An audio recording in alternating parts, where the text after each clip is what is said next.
El día de hoy les vamos a hablar del análisis de un caso clínico sobre diabetes mellitus tipo MODY, en este caso causado por mutaciones en ABCC8. Los temas que abordaremos el día de hoy son la presentación del caso, el cual incluye signos y síntomas, resultados de pruebas de laboratorio, técnicas genéticas utilizadas para el diagnóstico, limitaciones y conclusiones. Comenzando con la presentación del caso, este es un paciente masculino de 22 años con un índice de masa corporal de 14.4 kilogramos por metro cuadrado. Fue hospitalizado por un mal control glucémico y fue diagnosticado con diabetes mellitus tipo 1 hace 4 años, con lo cual era tratado con insulina subcutánea como lo es el Novolin R y Glargina, esto sin lograr un buen control. También presenta antecedentes de hepatitis B crónica en tratamiento con entecavir, y su padre tiene diabetes desde hace 30 años, también utilizando insulina. Al ingreso, el diagnóstico fue de diabetes tipo 1, lo cual era un diagnóstico erróneo, y pues también contaba con hepatitis B crónica. Como signos y síntomas podemos ver pérdida de peso. El paciente tiene un peso corporal de 44 kilogramos con una talla de 175 centímetros, los cual nos da un índice de masa corporal de 14.4 kilogramos sobre metro cuadrado. Esto nos indica desnutrición o bajo peso severo. También tiene un mal control glucémico. La glucosa en ayunas es muy elevada, de 23.41 milimoles por litro, y la hemoglobina glucosilada de 12.9%. También presenta hipoglucemias frecuentes, esto a pesar de presentar hiperglucemias también. Esto nos sugiere una gran variabilidad glucémica. No cuenta con tendencias a cetoacidosis, lo cual pues nos dice que no se detectaron cuerpos cetónicos en la orina. También cuenta con nivel de persistencia bajo de péptido C. Esto nos indica la secreción deficiente pero persistente de la insulina endógena.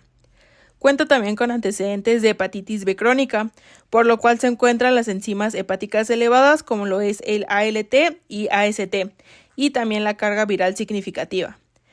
Como historia familiar, se encuentra a su padre, que tiene diabetes desde hace 30 años.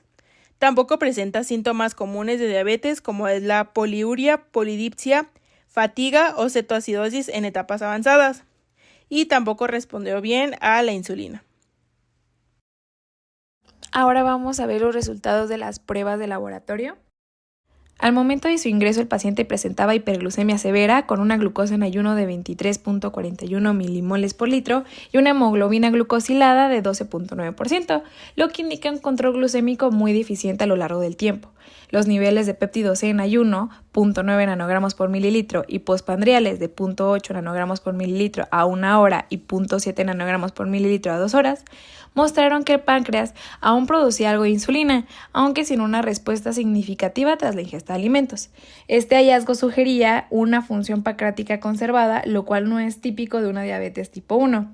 Además, los anticuerpos GAD e ICA resultaron negativos, descartando una etiología autoinmune.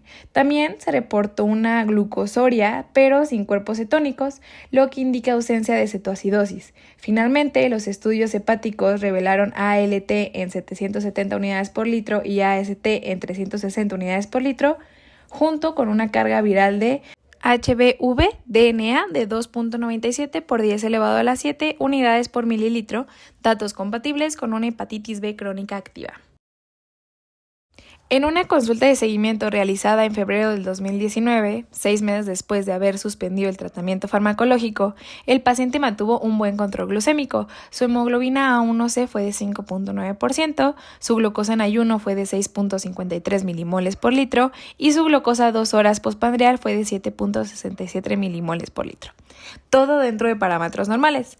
Además, los niveles de péptido C en ayuno aumentaron a 7.5 nanogramos por mililitro y postprandial a 4.1 nanogramos por mililitro, lo cual evidenció una recuperación notable de la función pancreática, confirmando la efectividad del tratamiento dirigido y la naturaleza monogénica de su diabetes. Luego del diagnóstico de MODY tipo 12 por mutación en el gen ABCC8, se suspendió progresivamente la insulina y el paciente comenzó tratamiento con glimepiridina 2 miligramos al día. En julio del 2018, 3 meses después del alta, los resultados del laboratorio mostraron una mejoría significativa en el control glucémico, con una hemoglobina A1C de 6.1% y una glucosa en ayuno de 7.49 milimoles por litro, ambos dentro de rangos aceptables para pacientes con diabetes. Ahora hablaremos del diagnóstico para diabetes mellitus tipo MODY. Este paciente de 12 años fue inicialmente diagnosticado con diabetes tipo 1 debido a la presencia de síntomas típicos y los resultados de las muestras de laboratorio, los cuales ya han sido explicados anteriormente. Sin embargo, a pesar de seguir un tratamiento con insulina, no lograba un control adecuado de la glucosa, lo que generó dudas sobre si el diagnóstico inicial era correcto o no. Ante esta situación, se decidió investigar más a fondo y fue entonces cuando se optó por realizar pruebas genéticas.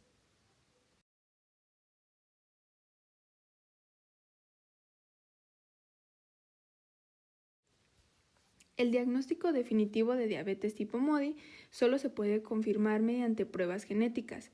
Para ello, se extrajo ADN del paciente mediante sangre venosa periférica y se secuenciaron los exones de 13 genes asociados con MODY. Entre estos genes se encontraban el HNE4-alfa, el PDX1, entre otros. Posteriormente, las secuencias obtenidas se comparan con las secuencias de referencia para identificar cualquier mutación. Fue entonces cuando se descubrió una deleción heterocigótica en el exón 17 del gen ABCC8, localizado en la región CHR11P15.1. Esta mutación afecta a la proteína SUR1, que regula el canal de potasio ATP en las células beta del páncreas.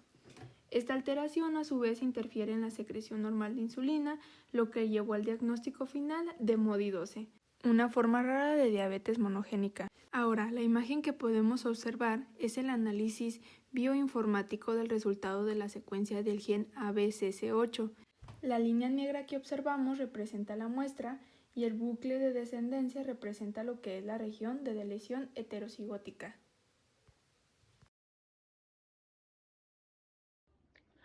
Los pacientes con MODY confirmados mediante secuenciación genética no cumplen plenamente los criterios diagnósticos tradicionales.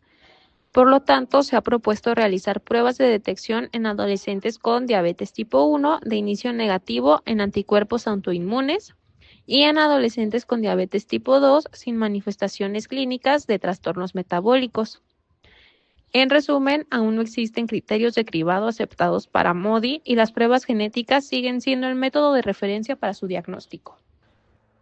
Se utilizó una secuenciación de nueva generación, NGS por sus siglas en inglés, para analizar múltiples genes relacionados con MODY. Posteriormente, se realizó una secuenciación de Sanger para confirmar la mutación identificada en ABCC8. Ahora vamos a explicar cómo se realiza esta secuenciación de Sanger.